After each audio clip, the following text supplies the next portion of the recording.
नीलकंठ महादेव में सनातन संस्कृति संघ जालोर के द्वारा 3 दिवसीय कार्यक्रम, जिसमें 200 कुंडीय महायज्ञ होगा, जिसको नीलकंठ महादेव में झंडारोहण के साथ ही शुभारंभ होगा, जिसको आप देख सकते हैं। अभी झंडारोहण की तैयारियां चल रही है, जिसमें श्री प्रेम सिंह राव के द्वारा झंडारोहण किया जाएगा व उसके उपरांत यज्ञ की शुभारंभ होगा, जो वैदिक यज्ञ होगा। और आप देखेंगे 3 दिवसीय कार्यक्रम है, जिसमें कई सत्रों में कार्यक्रम चलेगा और ये झंडारोहण के साथ ही शुरू होने जा रहा है, जिसको आप देखेंगे। देखते रहिए भेदमाल हलचल, आगे से आगे शेयर करना ना भूलें। ये कार्यक्रम सनातन संस्कृति संघ जालोर के द्वारा किया जा रहा है, जो हमेशा ही सनातनी हिंदुओं से दलित पिछड़े व सभी को साथ लेकर चलने वाला संगठन है। वह यज्ञ के द्वारा सबको जोड़ता है, समरसता को जोड़ता है। देखते रहिए भेदमाल हलचल, आगे से आगे शेयर करें व सब्सक्राइब करना न भूलें। हर हर महादेव।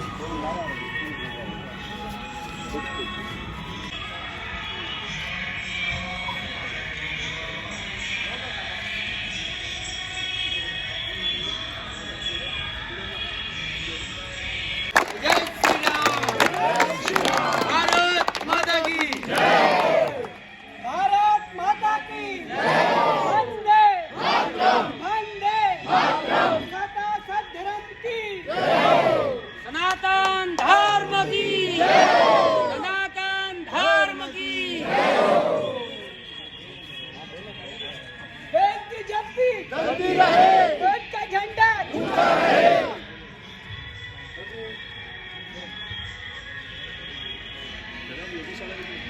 भारत माता की जय।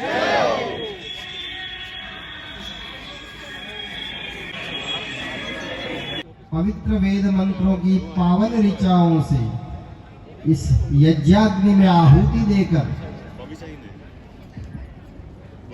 अपने शरीर, मन, बुद्धि, परिवार, देश, समाज और राष्ट्र और विश्व के कल्याण के लिए कामना करेंगे। आप सभी बंधुओं से निवेदन है कि एक वेदी पर अधिकतम 2 ही नीलकंठ महादेव मंदिर प्रांगण में जहाँ कहीं भी धर्मानुरागी महानुभाव हैं, उन सब से मेरा विनम्र निवेदन है, कृपया शीघ्र ही आप सब यहाँ के महंत जी महाराज जी से भी निवेदन करूंगा कि वो भी कृपया मंच पर पधारें।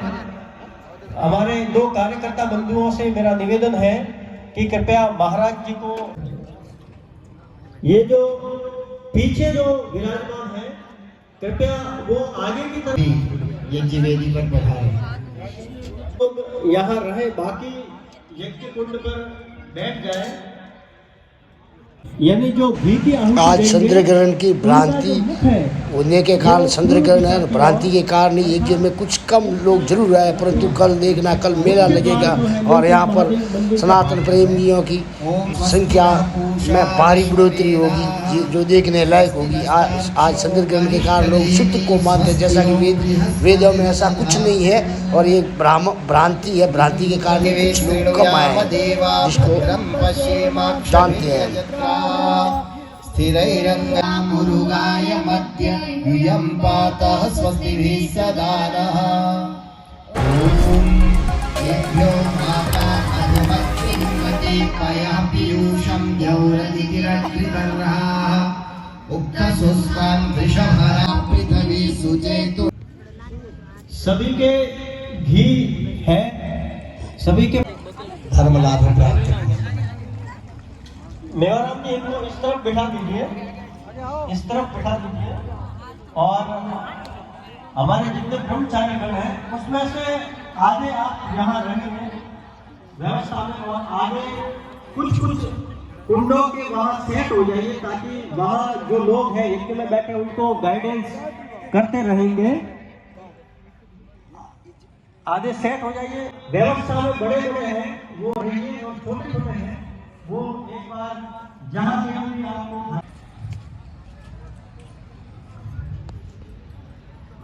तिलकम भवेत् तदा प्रियागन्तव्यं स्वयं प्रकाश दक्षिणे। पीछे गाड़ियां हैं, टेम्पो है, वो कृपया इसको बाहर रख लें। ये मैदान थोड़ा खाली रहेगा तो लोग देखने या आएंगे, थोड़ा ठीक रहता है व्यवस्था के हिसाब से। ये हमारे टेंट वाले या माइक वाले बंधु हैं, उनका टेम्पो है, उनको थोड़ा बाहर करवा दीजिए।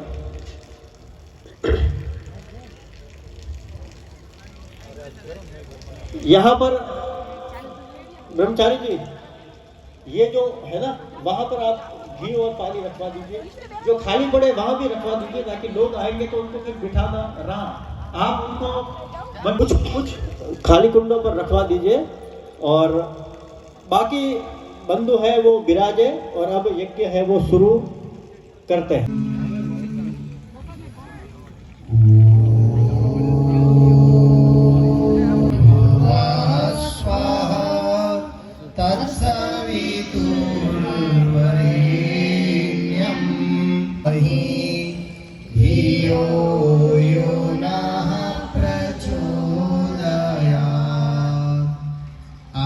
करके जल को छोड़ देंगे और के लिए और इंद्रियों की बलवत्तरता के लिए ये प्रार्थना की। जो अन्य यजमान बंधु आ रहे हैं वो वेदी पर स्थान ग्रहण करें। कार्यकर्ता और ब्रह्मचारी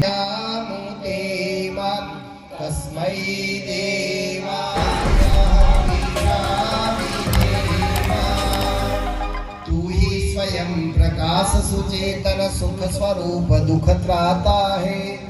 सूर्य चंद्र लोका शक्ति लगे प्रभु तुझसे लगन लगा दे। यह प्राण तो अंतरिक्षे रजसो विमाना अस्मै देवाय हरिसाविधेवा। फलदाता है तू ही सखा बंधु मम, तू ही तुझसे ही सब नाता है। भक्तों को इस भव बंधन से तू ही मुक्त कराता है।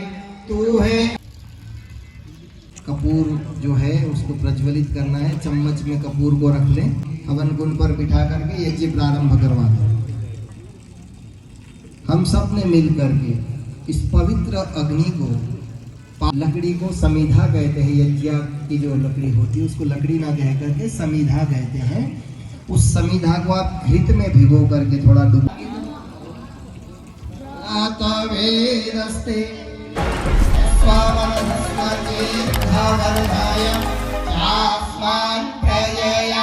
पशुभिर्ब्रह्मवर्चसे मान्नाब्देन समेधाया।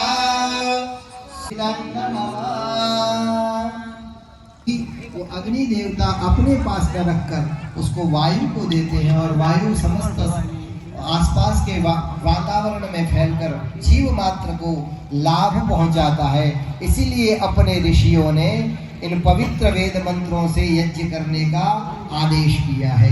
रहे रोग रहित प्रजा, आपकी वंश परंपरा सदा अविच्छिन्न रूप से चलती रहे। पशु गौ आदि पशुओं का लालन पालन करके उससे प्राप्त घी और दूध का सेवन करके शरीर को निरोगी और यज्ञ के द्वारा वायु पुत्र उस भावना के साथ भी हम आहुति देंगे। और परिवार के प्रत्येक सदस्य परिवारों में आप सब यज्ञ प्रदान करेंगे। ओम सहृदयं सामनस्यं अविद्वेषं कृणोमि वः अन्यो अन्यम अभिभर्यता वत्सं जातं किवाज्ञाः स्वाहा।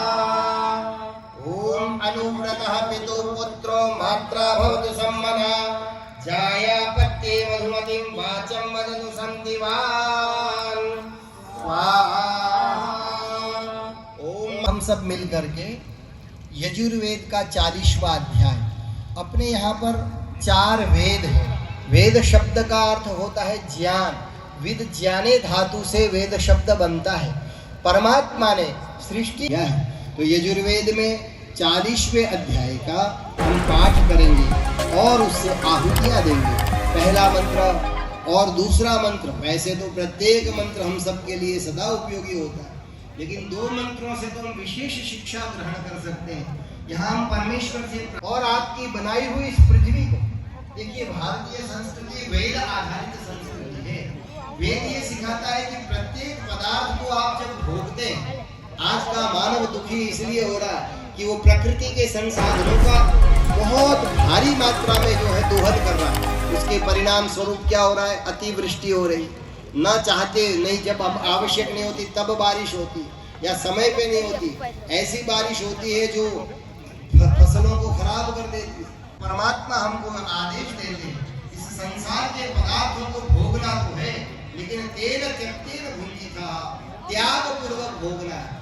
हमारे यहाँ पर महाराजा जनक का उदाहरण बहुत प्रसिद्ध है। वो राजा होते हुए भी विदेह थे।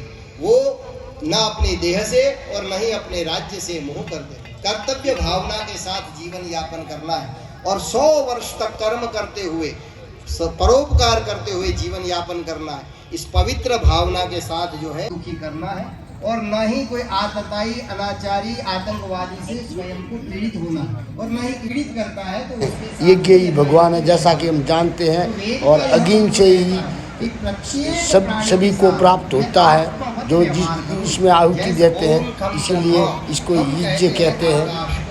जैसे खालिस्तान सब जगह होता है, हमारे मुख में और हमारे उदर में, पेट में भी खालिस्तान है। इसीलिए ये शब्द जो है आप सुन रहे हैं।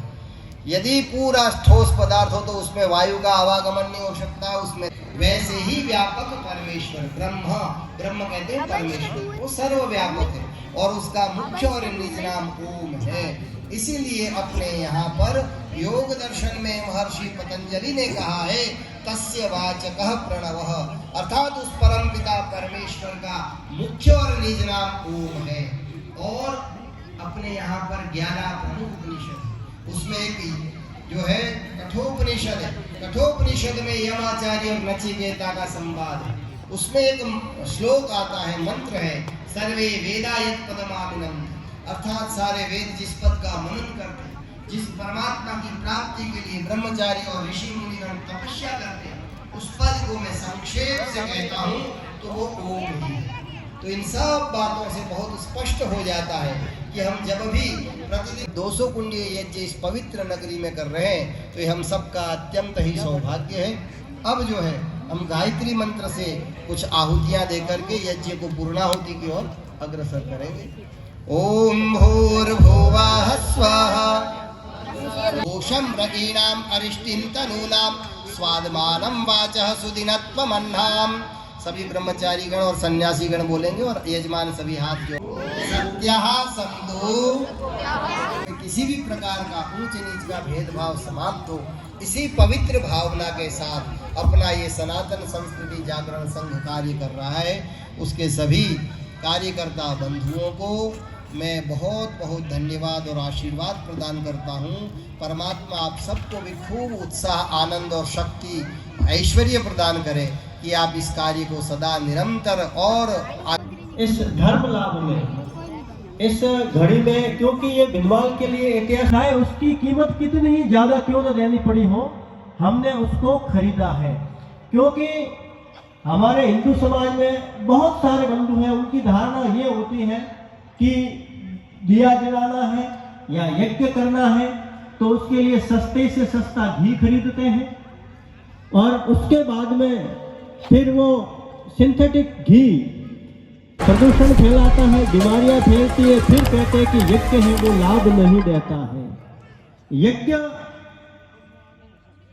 तामसिक और सात्विक दोनों प्रकार के होते हैं, जो विधि रहित, जो श्रेष्ठ सामग्री रहित, जो श्रद्धा रहित, जो दक्षिणा रहित और जो शुद्ध मंत्रों रहित जो यज्ञ होता है वो तामसिक यज्ञ है। और इन 5